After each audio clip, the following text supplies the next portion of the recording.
When you think of the foundation of a building, what do you need? Sand, gravel, and earth. This building that we're standing in right now, it's built on what? Sand, gravel, and earth. That's what you are for this country.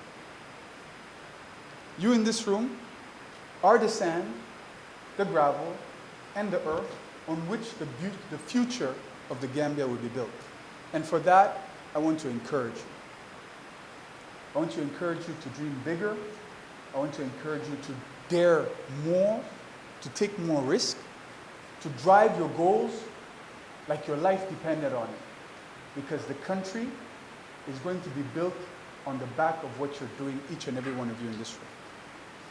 I want to introduce a fellow builder, Dr. Isma Labaji, a brother, a peer mentor, an inspiration to millions of Gambians for the hard work that he's done over the years for the healthcare sector.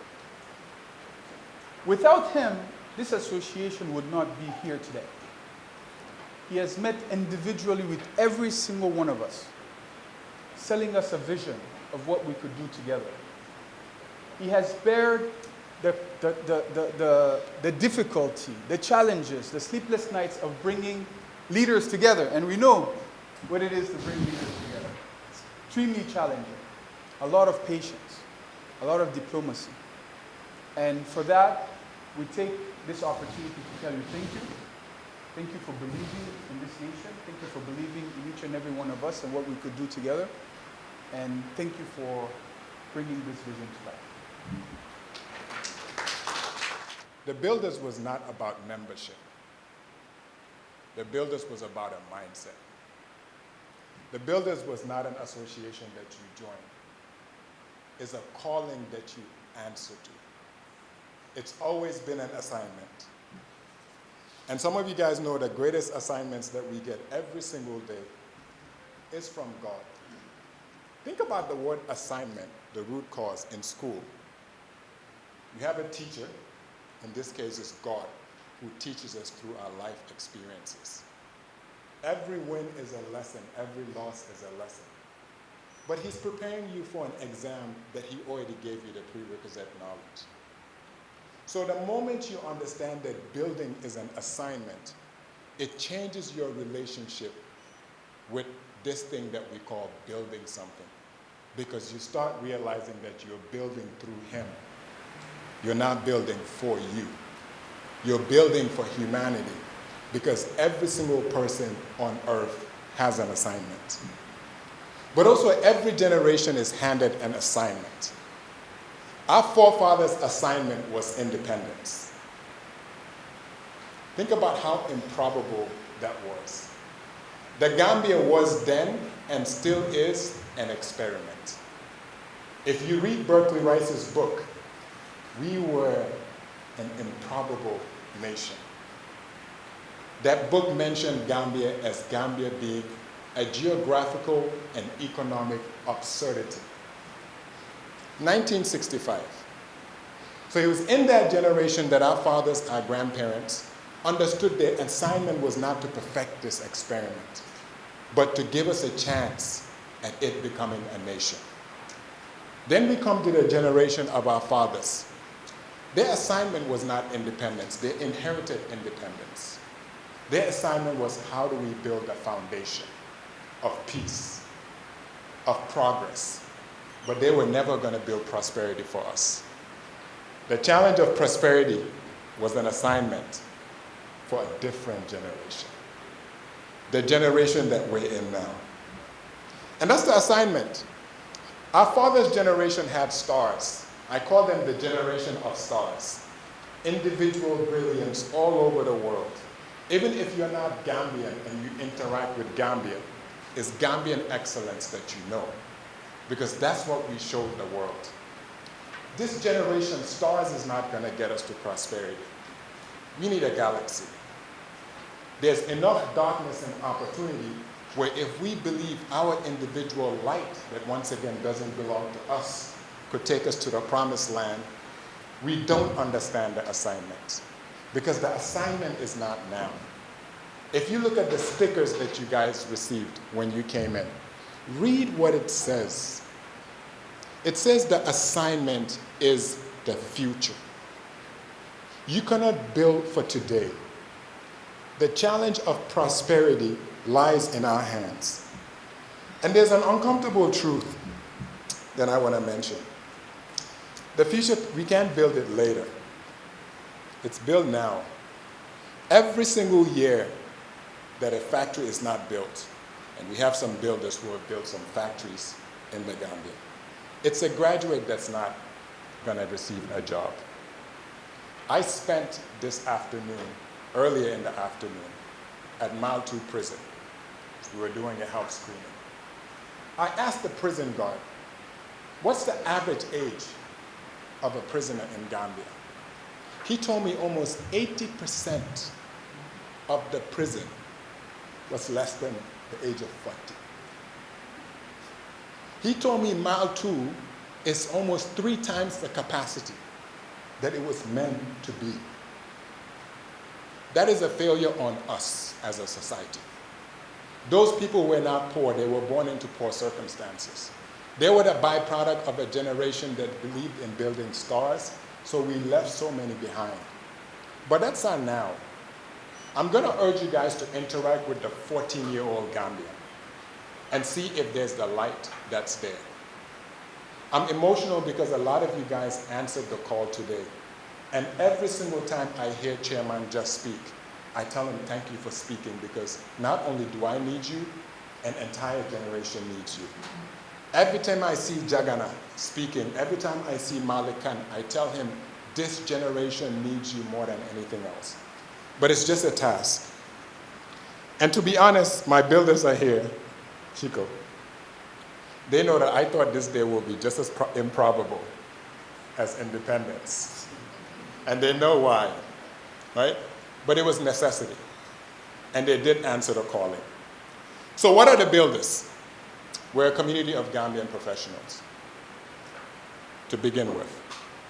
Entrepreneurs, business leaders. Not every builder is in business. But we have one objective in mind. Gambia's economic prosperity, as I mentioned. Not our own titles, not our own comfort. Gambians' prosperity. If you look at our symbols, I'm a big fan of symbolism because it reminds you of what's at stake. The association has the level, the builder's level. We use that to simply signify balance, precision, because we know if you do not build straight, Bob the builder is here, the building would not last. Fok nga mun te jub. Fok nga mun te jub. If we grow up in a generation where ñu mun jubun, our country is not going to go far. It says our deepest fear is not that we are inadequate.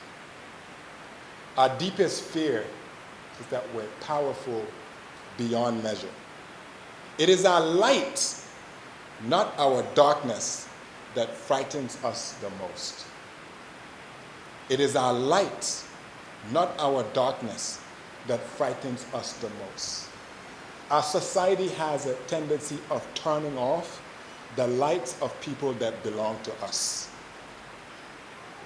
The quote continues to say, we ask ourselves, who are we to be brilliant and talented? Actually, who are we not to be? We are all children of God.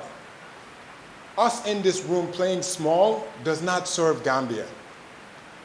There is nothing enlightened about shrinking so that other people won't feel insecure around us.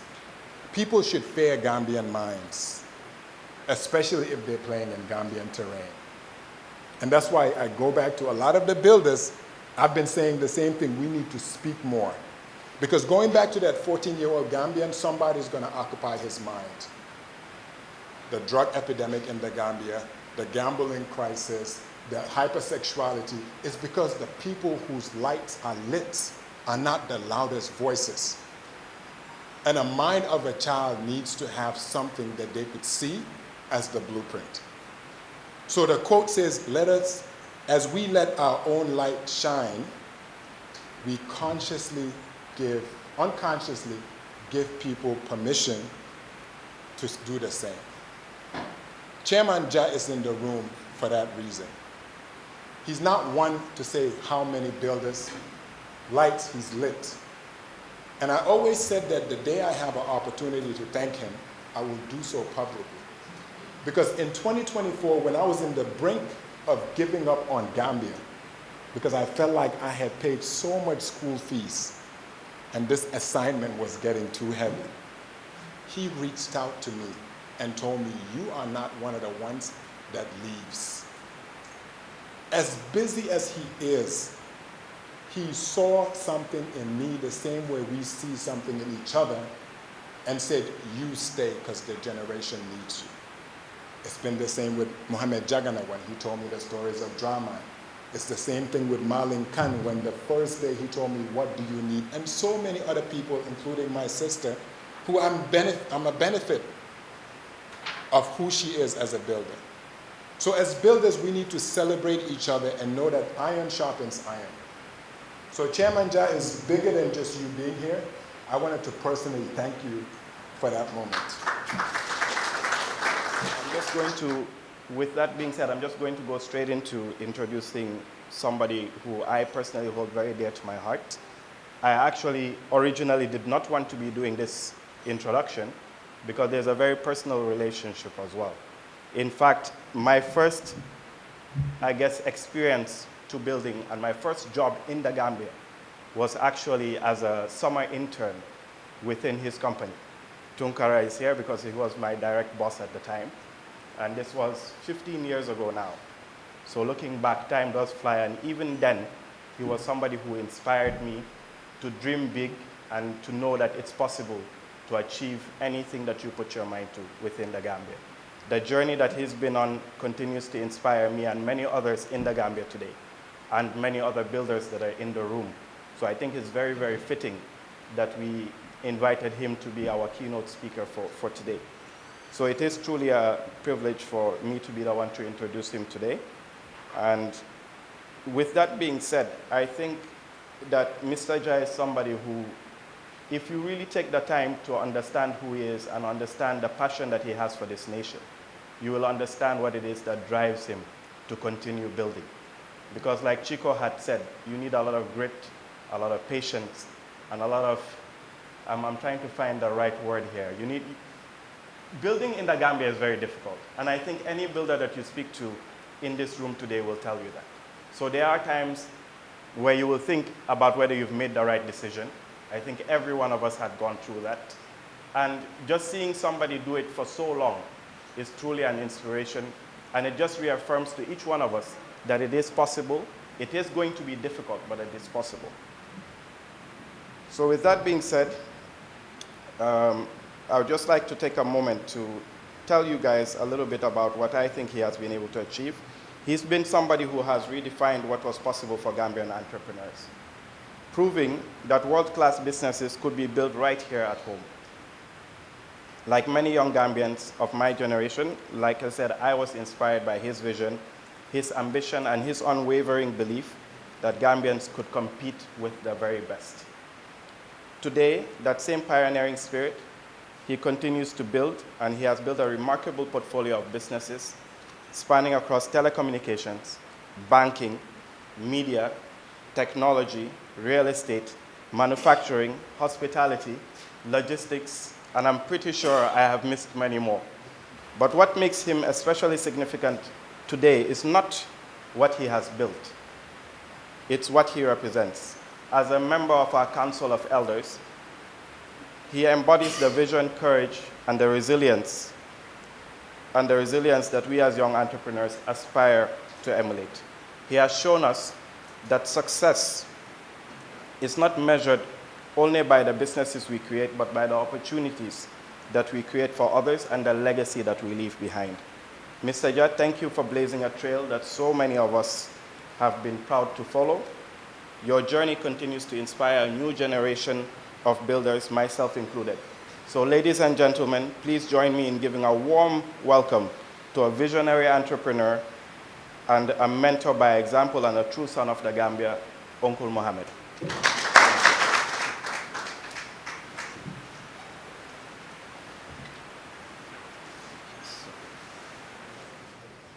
Good evening, everyone. Thank you, Hadi, for those nice words of introduction coming from you. Thank you. The chairperson of the Builders Association, Dr. Ismaila. Yes, I remember the day I was sitting in my office, very busy, and I read on the newspaper that he's leaving. I think it was a Friday, and I called him a couple of times on the numbers I had, because I never called him before. And later I reached out to our sister Fatim. She gave me another number. So I reached out to him to say, I really want to see you. I don't think you knew why I was coming to your office. And I drove all the way to his office for the first time. We sat, we chatted. And of course, I'm happy to see you moving on. This is our country, we cannot give up.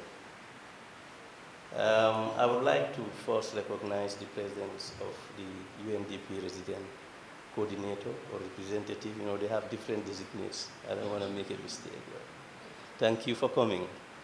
I would also like to recognize Honorable Fatim Badi, a builder, but also the person who signed my telecommunication license. And I always remind her when I see her. I would also like to recognize my brother Jagana, president of the Chamber of Commerce, and my brother here also in front, Tunkara, everybody here, the builders, young entrepreneurs here today.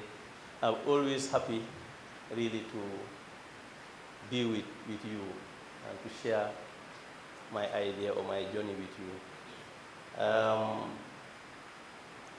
Obviously, I was away in Sierra Leone and Liberia looking for business.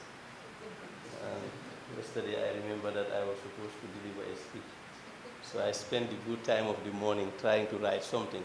I didn't just want to speak off the cuff because I know that the entrepreneurs and the young builders I will meet here, I need to prepare myself.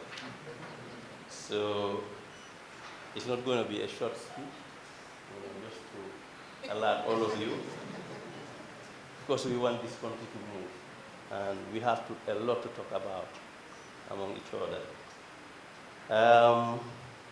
I want to thank the founding members of the association, all the 35 of you, and whoever you managed to recruit before this event is over. Fellow entrepreneurs, innovators, ladies and gentlemen, thank you for this honor and for this title, Elder. I was quite astonished to discover that I am now an elder.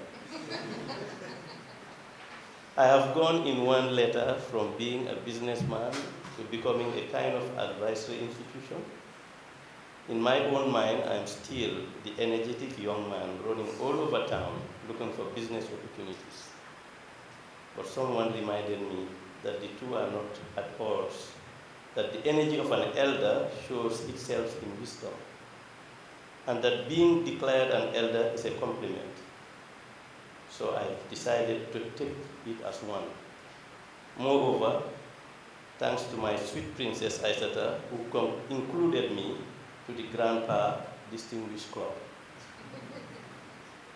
Thank you to the Builders Association for not simply inviting me to speak, but for asking me to become part of something much bigger than a speech. And that got me thinking about what being an elder really means and what it takes of us, especially at a moment like this in our country's journey. First, I confess, a confession. When I sat down to prepare these remarks on the future of technology and entrepreneurship, I wondered whether I should begin with artificial intelligence. the portal of the future, then something just occurred to me. Every family already has artificial intelligence. I don't know whether you guys know that. It's called your mom. Yes, she knows what you did before you tell her. She predicts your actions with astonishing accuracy, and she doesn't need a Wi-Fi to do that. Technology will keep evolving, perhaps faster than any one of us can predict. And I will not bore you today by listing and talking about all the fantastic new technologies you are experiencing and are going to emerge. With the caliber of entrepreneurs in this room today, I am sure you know and feel them all more than I do, as it is your era and your generation. But I can for certain tell you that however great and mind-blowing these technologies are and will be, I can tell you, judgment, character, and wisdom never go out of date. They are refined by experience, and they become most valuable when they are shared. That, I think, is one of the most remarkable things about the Builders Association. This is not simply another business association. 35 entrepreneurs from different sectors and different journeys have chosen to come together, not to compete with one another, but to strengthen one another.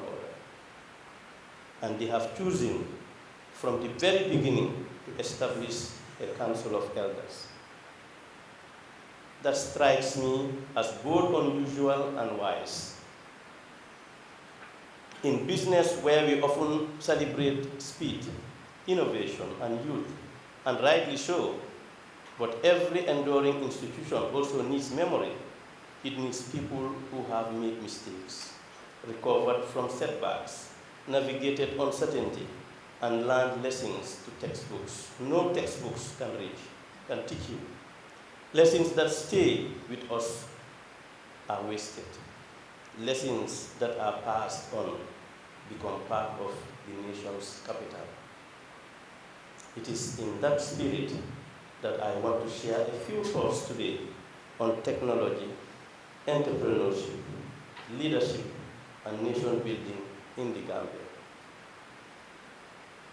Because I have come to believe that these are not separate conversations, they are one conversation. Your coming together reminds me when, in around 2006, that's 20 years ago, myself and Mr. Idris Amas Job, my cousin, my friend and mentor, thought that we should, as Gambians, own our own bank. At the time, we saw young Nigerian entrepreneurs flooding the Gambia, opening banks, and we believe that we can come together and do the same, or even better. We brought 40 Gambian entrepreneurs together. We raised capital to open our own bank. Down the line, some of us felt that we don't have the capacity. Some felt it's not the right time. Others felt we should join a Pan-African bank. Jagana was also part of it. And eventually the majority won, and we bought a stake in EcoBank, 20%. For me, as one of the founders of GIG and a strong believer in Gambian, felt that I will go ahead with the original vision to acquire one of the 3 failing banks at the time in the Gambia. They were about to be liquidated and closed by the central bank. I selected Ajib Bank as the only Islamic bank in the Gambia and the first Islamic bank in West Africa, founded by Gambians. Uncle Mahmoud Jai and others, but eventually bought and managed by FCMB Bank of Nigeria, one of the biggest banks in Nigeria at the time. I took over the bankrupt bank. At the time, we were 10 positions out of 11 banks. Operating in the Gambia, I recapitalized the bank, replaced all the expatriates with professional Gambian bankers. Today the bank is ranked third or fourth position depending on the criteria used out of 12 banks.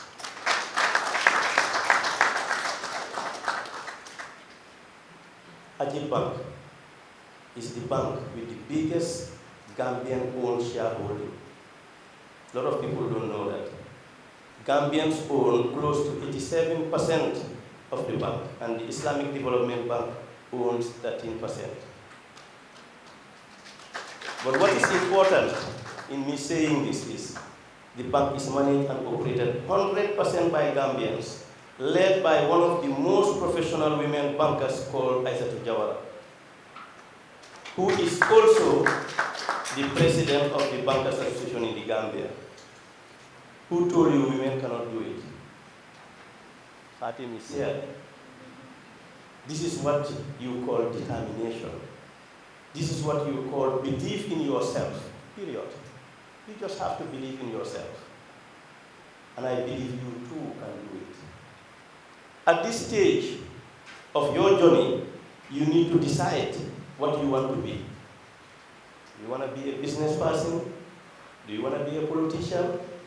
Are you looking for money? Do you want to impact society? Do you want to be a bluffer, a local champion, or somebody to operate on the Champions League? It's your choice. What is important is making the decision. What is important in making that decision is that you have to be practical. You have to be realistic. You need to know your capability. You need to know your capacity and be able to scale your ambition to reach your goal. It's one step at a time. Your initial capital should be your effort, your values, not the startup loan you took from a bank with a very, very high interest rate, believing that you have already made a huge profit based on your ambitious business plan, even before starting your business. Prepare to start humble. Prepare to go through the challenges, disappointments, pains, just like a mother delivering the baby. She's ready to go through the extreme pain because of the expected reward at the end. In the law of nature and our religion, we believe genuine and positive effort is always rewarded. Ladies and gentlemen, I have seen and accomplished entrepreneurs who have gone through tough times, times when you feel leaving, dropping the ball. Even at my level, I get that from now and then. What keeps an entrepreneur moving is not money he makes, but the positive and valuable impact he makes to society. Now, talking about technology entrepreneurship, we often speak of technology as though it exists in the world on its own. Artificial intelligence, digital transformation, automation, fintech, and the new tools that seems to emerge every other week. These developments matter. They will change how we live, how we work, and how we compete. We should always embrace the best technologies, not because they are new, but because they help us do things in a better way. Technology by itself has never transformed a nation. It is an enabler, not the engine. The engine has always been people with vision, with courage, with purpose. A country prospers not because it possesses the latest technology, but because its people know how to apply it to solve problems, to create value, and to improve lives. That is where entrepreneurship comes in. Technology creates possibilities. Entrepreneurship turns those possibilities into reality. Entrepreneurs recognize opportunity, take risks, build businesses, create jobs, and bring innovation into people's everyday life. This is how technology becomes prosperous. I learned these lessons many years ago when we started QCell. Many people thought we were in telecommunication business. In reality, we were in the business of connecting people to opportunity. Every new network connected meant a trader can reach a customer more easily. A family could stay in touch across distance. A young person could access information that once seemed out of reach. A business owner could grow a market beyond the limits of a single town. The technology mattered, but it mattered because of what it made possible for people. As we look ahead, artificial intelligence, cloud computing, digital finance, and emerging technologies will shape industries in ways we are not just understanding. Some jobs will change, new ones will emerge. Entire sectors will be reinvented. That should not frighten us. For any society, the question has never been whether change will come, but whether we are ready and prepared for the change. For the Gambia, I believe the answer lies not in trying to predict every technological breakthrough, but in preparing our people to adopt, to innovate, and to lead. The technologies will change. The quality that let us make the most out of them will not. And they are curiosity, resilience, integrity, and the willingness to keep learning. But a true entrepreneur is humble, forget oneself, and have religious values, honesty, discipline, hard work, and should be a knowledge seeker. Our greatest resource here has never been the size of our country. It has always been the potential of our people. We have a young population, a growing entrepreneurial spirit, and a generation more connected to the world than any that came before it. This is an extraordinary advantage, provided we equip our young people not only to consume technology, but to create with it, to solve African problems with African solutions. Why leadership matters as much as innovation. Leadership is not about standing in front. It's about creating the conditions for others to succeed, building institutions that outlast us, mentoring those who come after us, and having confidence to pass on what we have learned. Entrepreneurs, young entrepreneurs, I'll advise you, don't be a king in your business. Lead by example. Don't celebrate before the right time. Shout when it is necessary, but don't be abusive. Avoid temptation, bribery, easy money, cutting corners, illegal actions or decisions. Respect the laws of the country you operate, even if the opportunity comes to break them. Don't. Be careful. I will say this very silently. Be careful of politicians.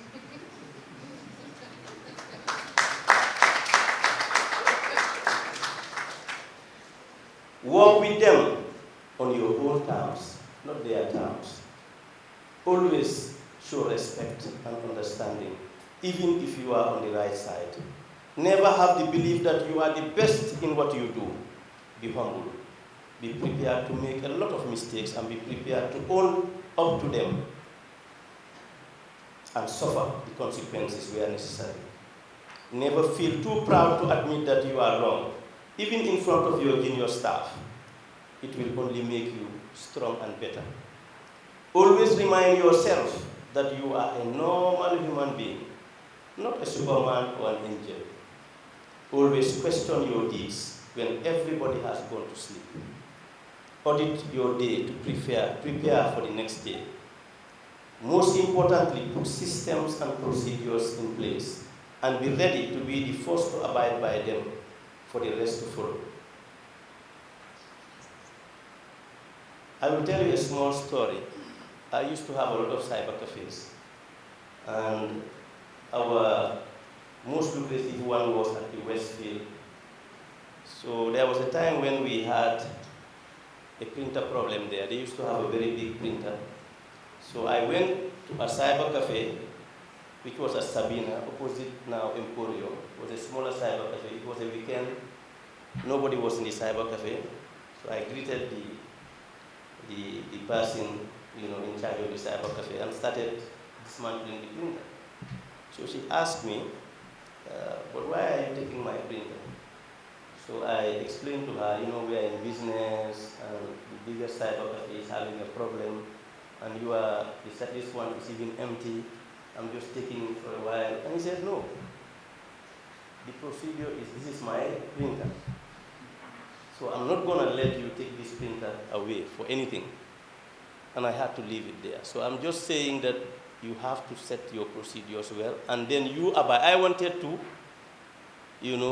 go against the procedure. And the cyber cafe operator, who is the manager, they said no. So in many ways, this is what the Builders Association represents, a recognition that none of us builds a nation alone. Businesses may compete in the marketplace, but they can still collaborate in building the ecosystem that allows enterprise to flourish. By bringing entrepreneurs together across sectors and by establishing a council of elders to guide rather than govern, this association is making an important statement that experience has its greatest value when it is shared.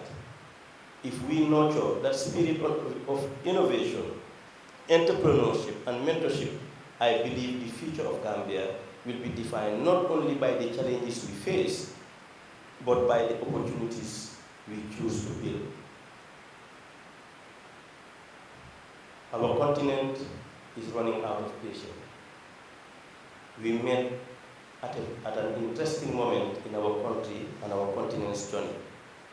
Just last week, some of Africa's biggest economic thinkers gathered here in Banjul. Among them was Aliko Dangote, who needs no introduction. He challenged the continent to stop celebrating potential and start producing actuals. He challenged all of us, Africans, to de-risk Africa so that others will trust us. We should lead the economic prosperity of Africa, and outside investors will complement us. For decades, Africa has been called the continent of the future, the continent of potential. I ask you, do you think that is true? Are we living that?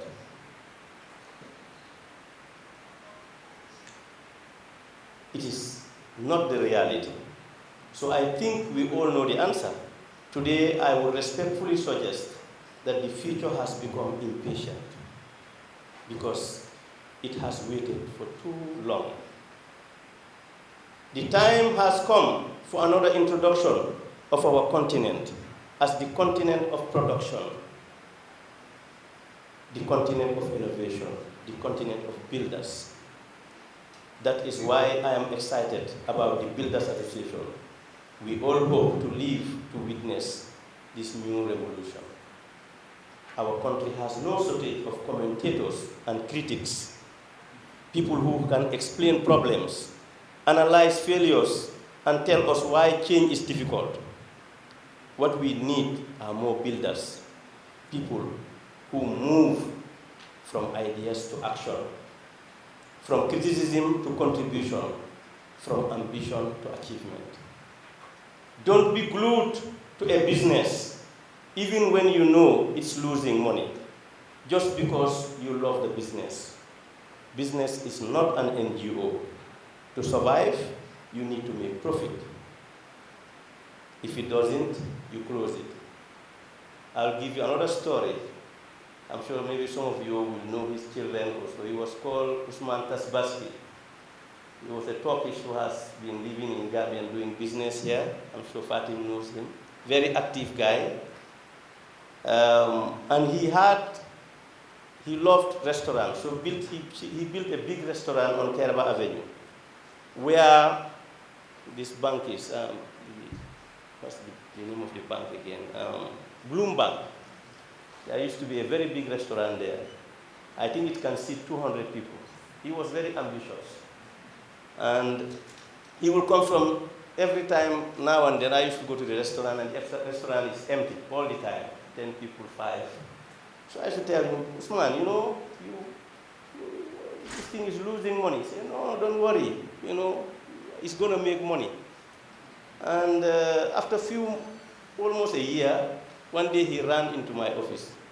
He said, I came to see you. See, the restaurant you are telling me that is not making money. Because he used to spend, I think, about $10,000, $12,000 a month to run the restaurant. He's now making money. He said, wow, I was just there last week and nobody was there. I said, yeah, because I closed it. I closed it. I was taking this money from other source of my businesses and putting it there. So don't hook to a business which is not making money. To my fellow elders, our responsibility is not to preserve memories or become a museum of successful people. We should become a bridge, carrying experience towards youth, opportunity, towards talent, and today's achievement towards tomorrow's possibilities. If you have already paid for certain mistakes, let us ensure the next generation does not have to pay the same price again. To the young entrepreneurs here today, please hear this carefully. Success is rarely spectacular when it is being built. Every entrepreneur carries a story that never appear in annual papers, failed ideas, plans that didn't work, moments when the future looked uncertain. Those experiences are part of our education. Perhaps that is what an elder really is. So permit me to leave you with few tips.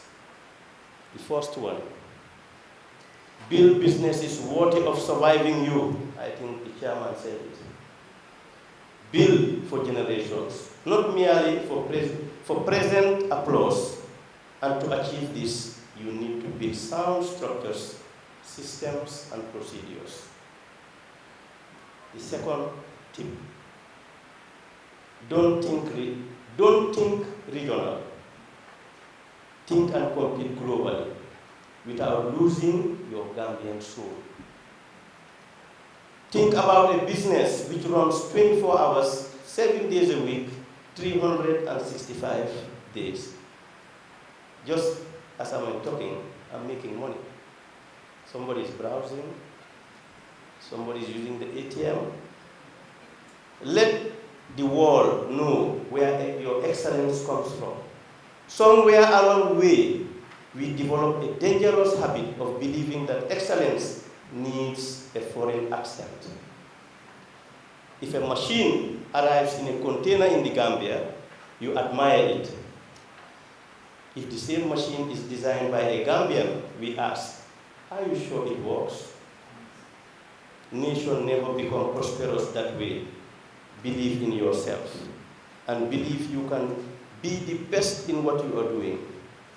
Today, the Q Group journey stretches beyond the Gambia into Sierra Leone, UK, US, not because we wanted to collect flags, but because Gambian ideas deserve international passports. The smallness of a nation does not mean we should not think globally, because history has taught us that smallness is not necessarily weakness. Singapore is small, Estonia is small, Rwanda is small. Countries do not become prosperous because of the size, but because of the imagination and decisions of their citizens. A baobab tree grows where it is planted, but its branches still reaches the sky. Solve one problem exceptionally well, then another, then another. That is how companies grow and countries rise. One solid step at a time. The third thing, never confuse wealth with significance. The most successful people are not always those who accumulate the most money, but those who make themselves genuinely useful. Because the people and businesses that solve real problems and improve other people's lives are the ones that endure. Build the kind of a reputation that makes people trust you. We've spoken about that earlier. Keep your word even when it is very inconvenient. Pay your taxes.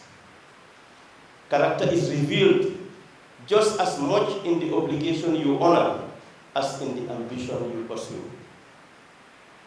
If people know that they can rely on you, opportunities will find you long before you have to go looking for them. And lastly, be a fighter. Be a go-getter, but in a very positive way. Never compete unjustly. The Gambia 20 years from today. Now I imagine the Gambia 20 years from today. I do not see a country waiting to be discovered. I see a country discovering itself, driven by talent, by ambition, by ingenuity of its own people. I see engineers designing solutions for Africa, software companies serving global markets, manufacturers adding value to what we produce, farmers using technology to increase productivity, universities working hand in hand with industry. I see businesses that are proudly Gambian and confidently global, products stamped made in Gambia, reaching the world, and above all, a generation of young Gambians choosing to stay, not because they lack the opportunities elsewhere, but because opportunity lives here. I see a generation working together, supporting each other, advocating for each other, patronizing each other's businesses in real and practical way, not lip service. Believing that I will only buy from others if a Gambian does not have it. This is what will cut the capital flight we are all complaining about. When we practice this and advocate it loudly and clearly to our friends, families, neighbors, government, I can assure you we will see development in its real sense. Let's buy Gambian and support Gambia. So to the young people here today, you are not the audience for this event. Your chairman said it. You are its assignment. Everything we say here will mean very little if it ends up as applause. It must become companies. It must become jobs. It must become exports. It must become opportunity. The next great Gambian company may never own a factory, but it may own an algorithm. It may export software instead of shipping containers. It may employ people across continents without opening a single office there. We should not prepare our children merely to using technology. We should prepare them to create technology. Years from now, I hope no one remembers what I have said today. But I hope one day a young Gambian founder, a young Gambian stands on a stage somewhere in Africa or anywhere in the world and says, my company began on the day the Builders Association was launched. That, ladies and gentlemen, would be a speech worth remembering, because speeches don't build countries, builders do. Thank you very much.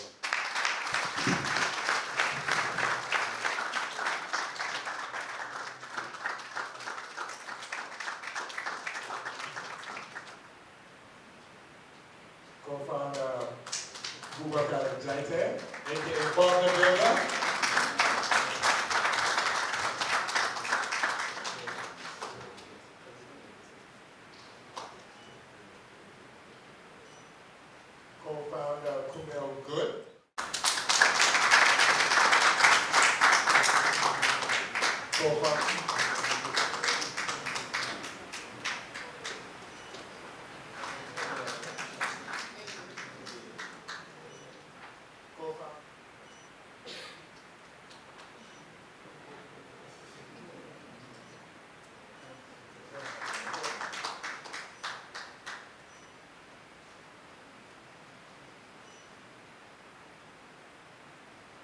co-founder,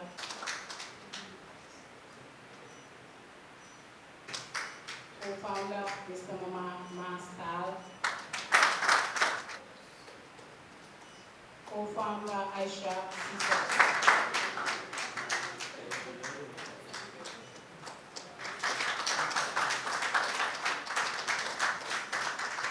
co-founder Dr. Isma Labaji,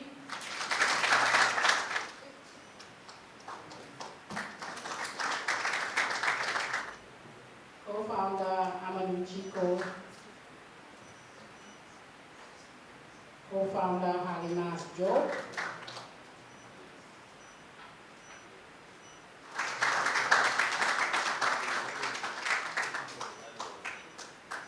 Mr. Mohammed Jah, who's also the chair of the Tech Front Board, our board.